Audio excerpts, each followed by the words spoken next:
जय श्री राम, जय हनुमान जी की। आपका आज फिर से स्वागत है संपूर्ण ज्ञान चैनल में। और हम लोग आज व्याख्या शब्दार्थ करेंगे, या हम लोग शब्दार्थ व्याख्या करेंगे आज दुर्गा चालीसा की। तो चलिए शुरू करते हैं, दुर्गा चालीसा पढ़ते हैं और फिर उसका शब्दार्थ आपको बताते हैं। जय मैया दुर्गा, कृपा करो। देखिए शुरुआत होती है, नमो नमो दुर्गे सुख करनी। देखिए नमो नमो जो कहा जाता है ये अभिवादन है। अभिवादन मतलब ये ग्रीटिंग होती है। जैसे हम दो लोग जब मिलते हैं आपस में तो हेलो हाय करते हैं। एक आजकल सिंपल अभिवादन है इस टाइप का, हेलो कर दिया या नमस्ते कर दिया। तो अभिवादन का देखिए एक मुख्य उद्देश्य ये होता है कि अपनी प्रसन्नता जाहिर करना। जब आप एक दूसरे से मिलते हैं कि मिलके अच्छा लग रहा है, हमें प्रसन्नता हुई आपसे मिलके, इसलिए हेलो का अर्थ यही होता है। तो देखिए यहाँ पर कहा गया है नमो नमो। तो नमो नमो का अर्थ है कि हम यहाँ पर जब दुर्गा चालीसा शुरू कर रहे हैं तो नमो नमो इसलिए कह रहे हैं कि हे माँ, मुझे प्रसन्नता है कि मैं आज आपकी चालीसा पढ़ने जा रहा हूँ। इसलिए लिखा है कि नमो नमो दुर्गे सुख करनी। नमो नमो तो अर्थ क्लियर हो गया। अब दुर्गे मतलब दुर्गा मैया, और सुख करनी मतलब होता है सुख देने वाली। सुख मतलब सुखी है और करने मतलब देने वाली। तो हे मैया, आज जब मैं आपकी चालीसा शुरू कर रहा हूँ तो मुझे बड़ी प्रसन्नता हो रही है, और आप जो हैं वो सुख को देने वाली हैं, हमें हमेशा सुख करती हैं अपने भक्तों का। आगे देखिए लिखा है नमो नमो अम्बे दुखहरनी। देखिए अम्बे दुर्गा माँ का एक और नाम है। तो फिर नमो नमो कहा गया है, मतलब मुझे माँ प्रसन्नता हो रही है। नमो नमो अम्बे दुखहरनी, कि माँ आप सबका दुख हरती हैं। हरती मतलब होता है कष्ट आप सबके अपने ऊपर ले लेती हैं, कष्ट खत्म कर देती हैं, इसको हरना मतलब हो गया। फिर आगे देखिए लिखते हैं निराकार है ज्योति तुम्हारी। देखिए निराकार है, निराकार मतलब कोई आकार नहीं है। और किसका आकार नहीं? ज्योति का। ज्योति मतलब तेज है, मतलब माँ का ऐसा तेज है जिसका कोई आकार नहीं है, अनंत है। मतलब ये पूरे ब्रह्मांड फैला हुआ है। इसीलिए यहाँ लिखा है कि निराकार है ज्योति तुम्हारी, मतलब आपकी तेज का कोई आकार नहीं है, क्योंकि आपका तेज तो संपूर्ण ब्रह्मांड में व्याप्त है, हर जगह है आपका। आगे है तीहू लोक फैली उजियारी। और ये तेज जो है आपका, तीहू मतलब तीनों, लोक मतलब लोक, और फैली उजियारी मतलब ये तीनों लोक में ये उजियारा या मतलब रोशनी फैलाता है। तो ऐसा कहा गया है। आगे देखिए शशि ललाट मुख महाविशाला। तो शशि मतलब होता है चंद्रमा, मतलब चंद्रमा समान, और ललाट मतलब वैसे तो माथा होता है, और मुख मतलब मुंह होता है। तो यहाँ पर कहा गया है कि माँ का मुख जो है वो शशि समान है, मतलब चंद्रमा समान या चंद्र के समान सुंदर है, ऐसा कहा गया है। और ललाट देखिए यहाँ पर जो अर्थ आया है, तो यहाँ मुख और ललाट का एक ही अर्थ निकलता है। हालांकि ललाट मतलब माथा होता है, तो हम ये भी कह सकते हैं कि माँ आपका मुख जो है वो चंद्रमा समान है, और माथा और मुख महाविशाल है, मतलब बहुत विशाल है। मतलब ये है कि आप जो है देखने में बहुत सुंदर हैं, पर आपका बहुत विशाल रूप है, ऐसा समझ में आता है जो लिखा है इन्होंने। आगे देखिए नेत्र लाल और भ्रुकुटी विकराला। देखिए यहाँ पर दिखाया गया है कि माँ जब नाराज होती हैं तब वो कैसी होती हैं, तब उनके नेत्र जो हैं लाल हो जाते हैं। और भ्रुकुटी मतलब होता है भौं। देखिए जब आदमी गुस्सा होता है तो भौं देखिए उसकी चढ़ जाती है ऊपर, तो भौं विकराला, तो उनकी जो चेहरे पे चेहरा विकराल रूप धारण कर देता है, और उनकी भ्रुकुटी तन जाती है, मतलब भौं इनकी तन जाती है। ऐसा उनका क्रोध में रूप यहाँ पर बताया गया है। रूप मातु को अधिक सुहावे। अब देखिए यहाँ पर कहा गया है कि अगर आप माँ को देखेंगे तो आप उनको माता समान ही पूजेंगे। रूप मातु को अधिक सुहावे, जो माता है उनका रूप ऐसा है कि देखने में बहुत अच्छा लगता है, ऐसा कहा गया है। फिर है दर्श करत। दर्श मतलब दर्शन। तो दर्शन करत जन अति सुख पावे। और दर्शन अगर करेंगे माँ का, दर्शन करत, दर्शन मतलब दर्शन, और करत मतलब करते हैं, जन मतलब लोग, भक्तगण, तो अति सुख पावे मतलब बहुत सुख पाते हैं। तो माँ के अगर दर्शन करेंगे तो आप बहुत सुख पाएंगे। आगे देखिए लिखा है, तुम संसार शक्ति लय कीना। अब इसका देखिए मतलब होता है तुम मतलब माँ संसार की शक्ति ले ली है। देखिए अब इसका देखिए जैसे एक 6 होता है, उल्टा कर दिए 9 हो जाता है, तो वैसे देखिए यहाँ पर हम इसका अभिप्राय अलग है। इसका मतलब ये है कि माँ, यहाँ अगर वैसे पढ़ेंगे सीधे सीधे तो लिखा हुआ है कि तुम संसार शक्ति लय कीना, कि तुमने संसार की शक्ति लय की। पर इसका अर्थ ये निकलता है कि माँ जितनी भी संसार की शक्ति है वो आपके अंदर है, मतलब आप ही शक्ति का स्रोत हो और आप ही पूरे संसार में शक्ति बांटती हो। इसका असली अर्थ ये निकलता है। फिर देखिए लिखा है, पालन हेतु अन्न धन दीना। और माँ आप ऐसी हैं कि जो पालने हेतु मतलब अपने भक्तगण को, अपने बच्चों को आप कैसे पालती हैं? अन्न देकर पालती हैं। अन्न धन दीना, अन्न भी देती हैं, साथ में धन देती हैं, जैसे हमारी और चीज़ें पूरी हो जाएं। तो इस प्रकार से लिखा गया है, अन्नपूर्णा हुई जगपाला। अब चूंकि माता आप अन्न देती हैं तो अन्नपूर्णा, अन्नपूर्ण करती तो अन्नपूर्णा नाम हो गया आपका। अन्नपूर्णा हुई जगपाला, और अन्नपूर्णा आपका नाम हो गया माता, क्योंकि अन्न देती हैं, और जगपाला मतलब दुनिया का पालन करती हैं आप। इस प्रकार से आगे है, तुम्ही आदि सुंदरी बाला। तुम्ही आदि सुंदरी बाला का मतलब हो गया कि आप ही आदि हैं माँ, आप ही आदि हैं और सुंदरी बाला है। तो आदि मतलब हो गया कि हर चीज का मूल, शक्ति का मूल आप ही है। जो भी शक्ति हम लोगों भक्तगणों में है, जो भी शक्ति है वो सब आप ही के द्वारा है। इसीलिए यहाँ पर लिखा है कि तुम ही आदि सुंदरी बाला। तो आदि का अर्थ तो स्पष्ट हो गया, और सुंदरी मतलब देखने में बहुत सुंदर है, और बाला का मतलब हो गया कि आपकी उम्र कम है, ऐसा ये लिखते हैं। आगे कहा गया है कि प्रलय काल सब नाशनहारी। और जब प्रलय काल होता है, जब पूरी धरती पर जब पानी भर जाता है तो आप ही सबका नाश कर देती है। सब नाशनहारी मतलब सब नाश कर देती है। फिर तुम गौरी शिव शंकर प्यारी। तुम गौरी शिव शंकर प्यारी, और आप जो है माँ, आपका नाम गौरी मतलब पार्वती माँ है, और आप शिव शंकर की बहुत ही प्यारी हैं। शिव योगी तुम्हारे गुण गावे। शिव है, शिव कौन है? योगी है। तो शिव, भगवान शिव भी आपके गुण गाते हैं। तो शिव योगी तुम्हारे गुण गावे, ब्रह्म विष्णु तुम्हें नित ध्यावे। और ब्रह्मा विष्णु जी तुम्हें नित मतलब रोज, और ध्यावे मतलब आपका ध्यान करते हैं। तो यहाँ पर बताया गया है जो मुख्य देवता हमारे हैं ब्रह्मा विष्णु महेश, वो भी इनका ध्यान करते हैं। ऐसी है माँ की शक्ति। रूप सरस्वती को तुम धारा, और आपने सरस्वती माँ का रूप भी धरा था। देखिए जो भी हम लोग दुर्गा चालीसा पढ़ते हैं ये सब माँ पार्वती के ही रूप है, पर अलग अलग यहाँ पर जैसा उन्होंने किया उसके बारे में बताया गया है। तो ये कहते हैं कि रूप सरस्वती को तुम धारा। रूप सरस्वती को मतलब का, तुम धारा मतलब धारण किया। तो रूप सरस्वती माँ का भी आपने धारण किया। और क्यों धारण किया? दे सुबुद्धि ऋषि मुन उबारा। दे सुबुद्धि ऋषि मुनिन उबारा।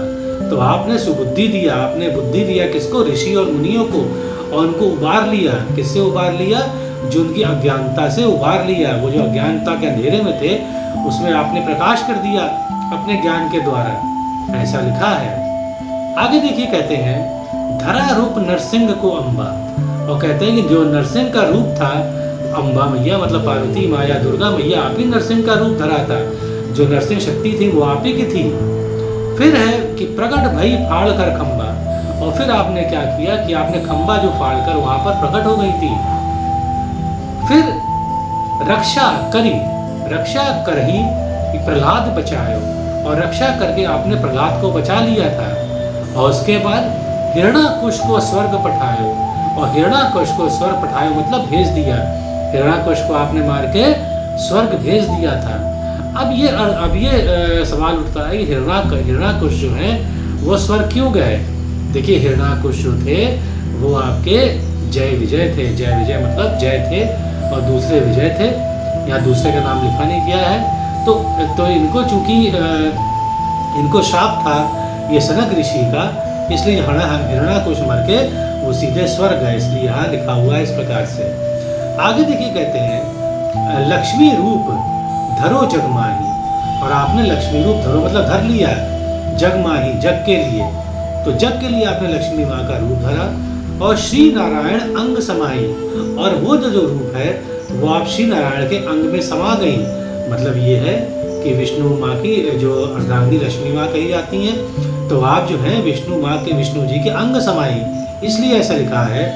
और क्षीर सिंधु में करत विलासा, और देखा अगर विष्णु जी हमेशा लक्ष्मी माँ के साथ, विष्णु जी हमेशा क्षीर सिंधु में लक्ष्मी माँ के साथ आपको देखा होगा कि बैठे रहते हैं, इसलिए लिखा है यहाँ पर क्षीर सिंधु में करत विलासा। विलासा मतलब आप बैठिए वहाँ पर आराम से। और दया सिंधु मतलब सिंधु मतलब होता है समुद्र, तो आप दया की समुद्र है माँ, आप दया करने वाली हैं। दीजय मन आशा, और आप हर की आस पूरी करती हैं। जो भी व्यक्ति चाहता है और आपका सच्चा भक्ति करता है तो आप उसकी आस, आपकी इच्छा हमेशा पूरी करती हैं माँ। आगे देखिए लिखते हैं हिंगलाज में तुम्ही भवानी। अब देखिए हिंगलाज है क्या ये। देखिए हिंगलाज जो है ये पाकिस्तान में एक बलूचिस्तान प्रांत है, वहाँ पर हिंगलाज एक जगह है। और हिंगलाज में यहाँ पर जो सती माँ थी उनका एक अंश गिरा है, उनका जो सर गिरा था, तो वो ये आपकी सिद्धपीठ है हिंगलाज में। इसी लिखा है यहाँ पर हिंगलाज में तुम्ही भवानी, हे भवानी। आप जो हिंगलाज में आपको मतलब उनको याद किया गया है कि आप हिंगलाज में हो यहाँ पर। उसके बाद लिखा गया है महिमा, आपकी जो आपका महिमा है, जो आपके बारे में जो चीजें हैं, अमित ना जात बखानी। अमित मतलब अमित ना जात बखानी मतलब उसको कोई बखान सकता नहीं है। जात मतलब जाना, बखाना मतलब जात बखाना मतलब कोई नहीं बखान सकता है। मतलब ऐसी नई नई चीजें हैं, अमित चीजें हैं कि आप उसको बखान नहीं कर सकते माँ के बारे में। मातंगी अरु धूमावती माता, मतलब मातंगी माता भी है, अरु मतलब और, धूमावती भी माता आपका नाम है। तो आपके नाम कई हैं, मातंगी माता, अरु मतलब और धूमावती माता भी कहलाती हैं आप। भुवनेश्वरी बगला सुखदाता, और आप भुवनेश्वरी माता भी हैं और आप बगलामुखी माता भी हैं। और सुखदाता मतलब सुख देने वाली है, दाता मतलब देने वाली होता है। श्री भैरव तारा जग तारिणी, और आप इसका देखिए मतलब क्या है, श्री भैरव तारा मतलब कि आप तारा माँ का, आपका नाम तारा माँ के नाम से भी विख्यात है। और आपने भैरव जी और साथ में पूरे जग को आपने तर लिया है। तर मतलब होता है कि आपने उनके कष्टों को दूर किया है। और जो भी आपकी पूजा करते हैं, चाहे भैरव हो, चाहे वो जग या कोई भी भक्तगण हो, वो आपके कष्टों से निवारण होता है आपकी पूजा करके। यहाँ लिखा है तारा माँ के बारे में। आगे कहते हैं छिन्न माल भव दुख निवारणी। देखिए छिन्न भाल, माफ करिएगा, भाल का मतलब होता है मस्तक। तो छिन्न भाल, इनको देखिए छिन्नमस्ता देवी कहा गया है या छिन्नमस्तक देवी कहा गया है। तो ये कहते हैं कि आपका एक छिन्नमस्तक देवी भी नाम है, दुख निवारणी, और आप दुख हरती है इस मतलब छिन्नमस्ता रूप में। अगर कोई भी आपका छिन्नमस्ता रूप की पूजा करता है तो आप उसके दुख जो है निवारणी मतलब दुख को हर लेती हैं, दुख खत्म कर लेती हैं।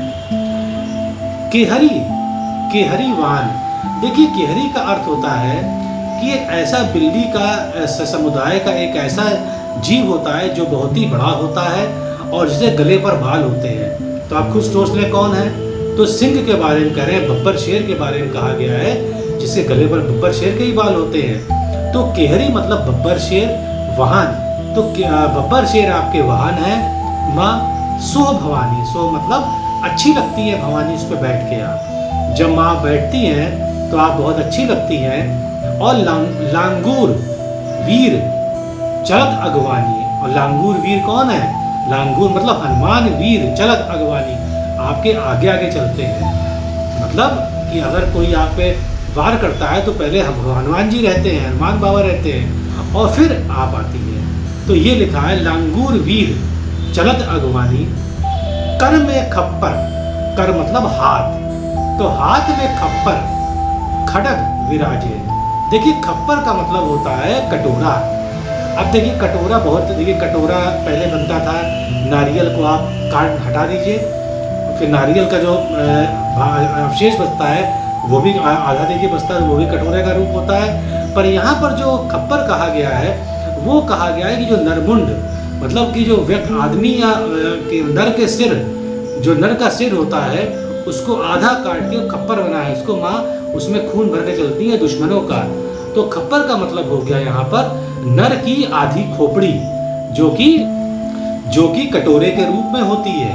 तो खप्पर मतलब कटोरा हो गया, पर किसका कटोरा है? वो नरमुंड का कटोरा है।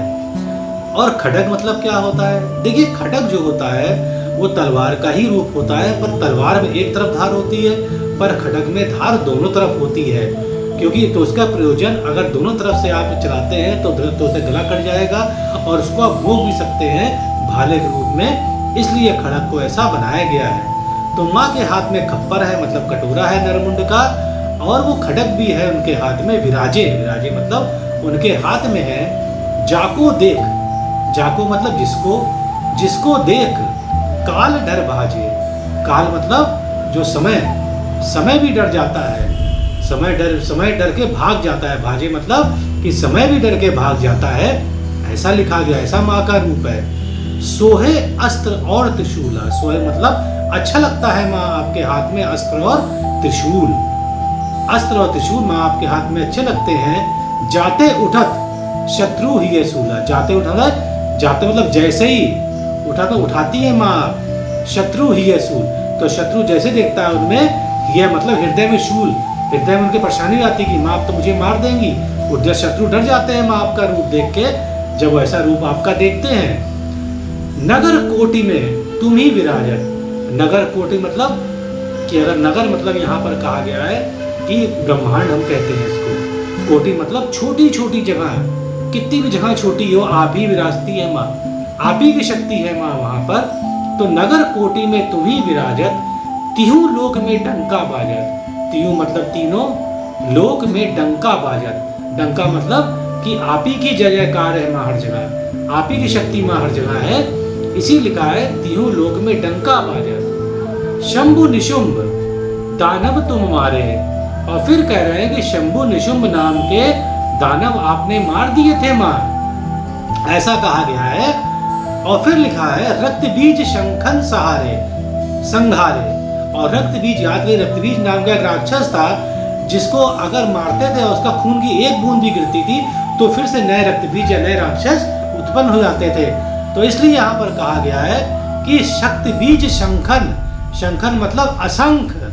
तो माँ ने कैसे मारा, बीज को मारा था कि माँ ने उसको जब मारा है तो उसकी रक्त जो है उसके अपने खप्पर में इकट्ठी करती रही थी, कि जैसे अगर यहाँ पर बीज मतलब कोई भी अगर उसका रक्त गिर नहीं पाएगा तो रक्त बीज को उन्होंने ऐसे ही मारा था माँ ने। इसी लिखा है रक्त बीज शंखन सहारे, मतलब रक्त भी असंख्य थे तो माँ ने उनको मारा है इसी प्रकार से कि उसका खून जो है खड़ा उसमें खप्पर में इकट्ठा होता रहा और नीचे धरती पर नहीं गिरता रहा, इसीलिए यहाँ लिखा है ऐसे उन्होंने रक्त बीज का संहार किया माँ ने। फिर कहते हैं महिषासुर नृप अति अभिमानी, जो महिषासुर था, महिषासुर मतलब जो महिषासुर राक्षस था, नृप मतलब राजा था, अति अभिमानी, अति मतलब बहुत, अभिमानी मतलब बहुत घमंडी हो गया था वो। जेही अग अध मारी मही अकुलानी, तो जेही अध मतलब तो उसके अध मतलब उसके घमंड से, उसके घमंड के भार से, मही मतलब पूरी जो धरती थी वो अकुला गई थी, मतलब परेशान हो गई थी, पूरे तीनों लोग थे वो महिषासुर के मतलब जो उसकी क्रूरता से परेशान हो गए थे। तब देखिए माँ ने यहाँ क्या किया, माँ ने यहाँ पर क्या किया कि रूप कराल काली का धारा, रूप कराल मतलब रूप धरा, कराल मतलब धरा, काली माँ का रूप कराल काली का धारा, धारा मतलब धरा, किसका रूप धरा, काली माँ का रूप धर लिया उन्होंने। और सेन सहित तुम तिहि संघारा, और सेन मतलब सेना, और सेना सहित तुम तिहि मतलब तुमको, किसको, महिषासुर को, संघार मतलब उसको मार दिया वहीं पे। अब देखिए आगे कहते हैं कि परिगाढ़ संतन पर जब, गाढ़ मतलब होता है परेशानी, तो परी मतलब पड़ी परेशानी संतन पर जब तब, तो जब भी संतन पर कोई परेशानी पड़ी, भई सहाय मातु तुम तब तब, तो भई सहाय मतलब भई आपने किया सहायता, मातु माता, तुम तब आपने माता तुरंत सहायता करी। जब भी संतन पे कोई गाढ़ पड़ी मतलब कोई परेशानी पड़ी, संतन पे कोई भक्तों को परेशानी पड़ी, तो माता आपने तुरंत आके सहायता की, ऐसा लिखा गया है यहाँ पर। अमरपुरी अरु बासव लोका, अमरपुरी मतलब ऐसा अमर लोक जहाँ पर आदमी जाके अमर हो जाता है, जहाँ पर मृत्यु को प्राप्त नहीं होता है, तो चाहे वो अमरपुरी हो, अरु मतलब या, बासव मतलब इंद्र, लोका मतलब लोक या इंद्र लोक हो, तब महिमा सब रहे अशोका, तो वहाँ सब आप तब महिमा सब जगह है आपकी, और सब रहे अशोका, अशोक मतलब आ धन शोक, आ प्लस शोक, मतलब ये जो पूजा करता है उसको शोक नहीं होता है, इसलिए अशोक कहा गया है। तो माँ आप अशोका हैं, मतलब कि आप अगर कोई पूजा करता है तो आपके मतलब कोई किसी को शोक नहीं होगा माँ, ऐसा यहाँ पर लिखते हैं। ज्वाला में है ज्योति तुम्हारी, अब देखिए यहाँ पर ज्वाला देवी का जिक्र किया गया है, तो मैया जो ज्वाला देवी में जो आपकी ज्योति है, आपको याद करिए कि कितने राजा महाराजा आए थे, अकबर ने कितना ज्योति को उसको बुझाने की कोशिश की थी, पर उसको कोई नहीं बुझा पाया। क्यों? क्योंकि माँ आपका वो तेज है, उसको कोई भी पार नहीं पा सकता है। इसीलिए यहाँ पर कहा गया है कि ज्योति ज्वाला में है ज्योति तुम्हारी, ज्वाला देवी में जो आपकी ज्योति जल रही उसे कोई नहीं बुझा सकता है मैया, तुम्हें सदा पूजे नर नारी। आगे कहते हैं कि तुम्हें मतलब माता आपको, तुम्हें मतलब माता को, सदा मतलब हमेशा, पूजे मतलब पूजा होगी मैया, नर नारी हर नर नारी माँ आपकी पूजा करेगा। प्रेम भक्ति से जो यश गावे, और जो भी प्रेम भक्ति माँ करेगा आपकी, और जो आपका यश गाएगा, प्रेम भक्ति से जो यश गावे, जो भी माँ प्रेम भक्ति करेगा और जो भी आपके यश गावेगा, दुख दरिद्र निकट नहीं आवे, तो दुख और दरिद्र कभी उसके पास नहीं आएंगे। मतलब ये है कि ना वो कभी दुखी होगा, ना वो कभी दरिद्र होगा, मतलब कभी इतनी पैसे कमी नहीं होगी उसके पास कि उसका घर संपत्ति से ऐसा कभी कुछ नहीं होगा कि घर संपत्ति सब चली जाए उसकी, तो मतलब कभी दरिद्र नहीं होगा, ना कभी दुख आएगा उसके पास। ध्यावे लावे, ध्यावे तुम्हें जो नर मन लाई। अब कहते हैं कि ध्यावे तुम्हें मतलब ध्यान जो तुम्हें करेगा, ध्यावे मतलब ध्यान करना, किसको ध्यान करना? तुम्हें मतलब माता आपको। तो ध्यावे तुम्हें जो नर मन लाई, मतलब जो भी माँ आपको मन से, जो भी नर मन से आपका ध्यान करेगा, लाई मतलब ध्यान करेगा मन से आपका माँ, तो जन्म मरण ताको छूट जाए। तो जन्म मरण ताको मतलब उसका किसका? जो कि वहाँ आपका मन से ध्यान करेगा उसका छूट जाएगा, मतलब कि वो फिर से कभी इस पृथ्वी पर कभी वो नहीं आएगा, मतलब इस पृथ्वी कभी उसका जन्म नहीं होगा, या छोटे शब्दों में कहे तो उसको वह व्यक्ति मोक्ष को प्राप्त हो जाएगा, ऐसा कुछ लिखते हैं। आगे देखिए, जोगी सुर मुनि कहत पुकारी, चाहे जोगी हो, चाहे सुर मतलब देवता हो, चाहे मुनि हो, कहत पुकारी, हमेशा वो कहत पुकार मतलब पुकार के क्या कहते हैं मैया? योग ना हो बिन शक्ति तुम्हारी। उनका कहना ये है कि मैया अगर आपकी शक्ति नहीं होगी तो योग नहीं हो सकता है। मतलब योग के बने कि आदमी योग करके ही पूजा ध्यान लगाता है, बिना योग के ध्यान नहीं लगता है। तो जब योग नहीं, शक्ति नहीं होगी तो योग नहीं होगा, मतलब माँ आप नहीं होंगी तो शक्ति नहीं होगी, शक्ति नहीं होगी तो योग नहीं होगा, ऐसा कहा गया है। आगे देखिए लिखते हैं, शंकर आचरण तब कीनो। देखिए यहाँ पर जो शंकर लिखा है वो शंकराचार्य के बारे में कहा गया है। जो शंकराचार्य भगवान श्री शंकर के बहुत बड़े भक्त थे, उनके बारे में देखिए यहाँ पर क्या कहा गया है। शंकर आचरण तब कीनो, शंकर आचारज, माफ करिएगा, शंकर आचारज, आचारज मतलब बहुत अच्छी तरह, आचार, शंकर आचार मतलब आचार भी निकलता है। शंकर आचार तप कीनो, ऐसे कर लीजिए, शंकराचार हो गया। शंकराचार मतलब शंकराचार्य ने तप कीनो मतलब तप किया। फिर लिखते हैं काम अरु क्रोध जीत सब लीनो। काम मतलब उन्होंने अपने काम मतलब भोग विषय पे, मतलब जो आदमी मन में भोग की भावना आती है या काम की भावना, एक ही चीज होती है। तो काम अरु मतलब और, क्रोध जीत सब लीनो, और क्रोध और काम मतलब सब उन्होंने जीत लिया। तो पूजा उन्होंने करी, भगवान शंकर की पूजा करी, उन्होंने काम क्रोध सब जीत लिया अपने तप से। अब क्या कर रहे हैं कि निशिदिन ध्यान करो धरो शंकर को। वो निशिदिन ध्यान करते थे शंकर को, निशिदिन ध्यान करो शंकर को। शंकर भगवान के बहुत बड़े भक्त थे वो शंकराचार्य। काहू काल नहीं सुमरो तुमको, पर एक गलती वो कर गए कि काहू काल मतलब किसी समय, काहू मतलब किसी, काल मतलब समय, किसी समय नहीं सुमरो मतलब याद करा आपको, तो किसी समय पर आपको उन्होंने याद नहीं किया। मतलब ये कि शंकर भगवान पूजा करिए तो पार्वती माँ को जरूर याद करिए, क्योंकि शक्ति माँ ही आपको देंगी, ऐसा कहा गया है यहाँ पर। आगे कहते हैं कि शक्ति रूप को मरम न पाओ। तो शक्ति रूप को मरम मतलब भेद, तो शक्ति रूप का वो भेद नहीं पा पाए, शक्ति का रूप का भेद नहीं पा पाए।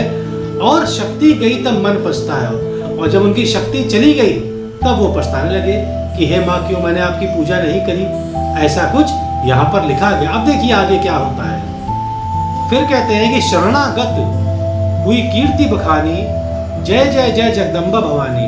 फिर जब आपके शरण में आए और कीर्ति बखान करी तो उनको पूरी शक्ति मिल गई, इसलिए कहा गया है जय जय जय जगदम्बा भवानी भई प्रसन्न आदि जगदम्बा।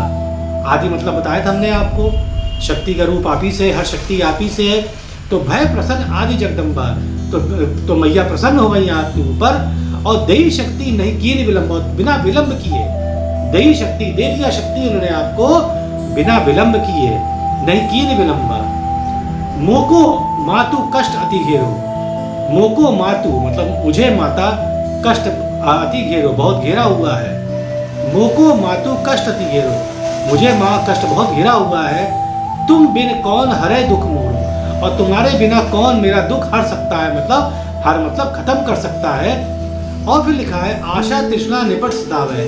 आशा है और तृष्णा है मतलब चीजों की इच्छा है, वो निपट सतावे मुझे बहुत सताती है माँ मुझे। मोह मद आदिक सब विंशाव है, और मोह भी है चीजों का, मदादिक मतलब घमंड जो है माँ सब विंशा वही विनाश करवाता है। आप उसको खत्म कर दीजिए माँ मेरे अंदर से मोह और माया। शत्रु नाश कीजिए महारानी, मेरे शत्रुओं का नाश कीजिए महारानी आप। सुमिरो एक चित तुम्हें भवानी, सुमिरो मतलब याद करूंगा, एक चित मतलब एक चित करके, एक चित मतलब होता है कि और किसी को याद नहीं करूंगा माँ। तो सुमिरो एक चित तुम्हें भवानी, और आपका मतलब आपका सुमिर कर याद करूंगा माँ, अब तुम्हें भवानी आपको याद करके। तो करो कृपा है माधु दयाला, तो करो कृपा है मैया, हे माधु दयाला मुझे कृपा करो। रिद्धि सिद्धि दे करहु निहाला, देखिए छोटा रूप बता दे रहा हूँ। रिद्धि मतलब होता है शुभ और सिद्धि मतलब लाभ, तो मुझे शुभ और लाभ आप करहु माता हमेशा दीजिए माता, मुझे दे करहु निहाला, मुझे निहाल करिए मैया, मुझे खुश करिए माँ, मुझे दीजिए अपने भक्त को रिद्धि सिद्धि मतलब शुभ और लाभ दीजिए माँ। जब लागी जियो दया फल पाऊं, और जब लागी जियो दया फल पाऊं, और जब लागी जियो, और जब मुझे लगेगा कि आपने मुझे दया फल दे दिया है, अपनी दया का फल दे दिया है। तुमरो यश मैं सदा सुनाऊं, तो मैं आपका यश हमेशा सुनाऊंगा। मतलब ये भी कहने का मतलब ये है कि माँ कि मैं आपका यश हमेशा सुनाऊंगा माँ, और आप मुझे कृपया दया फल अपना दीजिए, मुझ पे आप दया दृष्टि डाले रहिए, मुझ पे आप दया करिए माँ। दुर्गा चालीसा जो नित गावे, दुर्गा चालीसा जो भी रोज गाता है, सब सुख भोग परम पद पावे, और सब सुख भोगता है और परम पद पाता है। मतलब अच्छी अगर उसका जन्म होगा तो अति अच्छे मतलब अच्छी जगह होगा जहाँ पर हमेशा पूजा पाठ होगा, और नहीं अगर जन्म होगा तो वो मोक्ष को प्राप्त कर पाएगा। देवीदास शरण निज जानी, देवीदास का रचयिता है, तो देवीदास शरण निज जानी, देवीदास आपकी शरण में है मैया। और करहूँ कृपा जगदम्बा भवानी, और मैया जगदम्बा आप कृपा मुझ पे कृपा करिए। जय माँ की जय, जय श्री राम, जय हनुमान बाबा। अगर आपको पसंद आता है तो हमारा चैनल जरूर सब्सक्राइब करिएगा। जय श्री राम।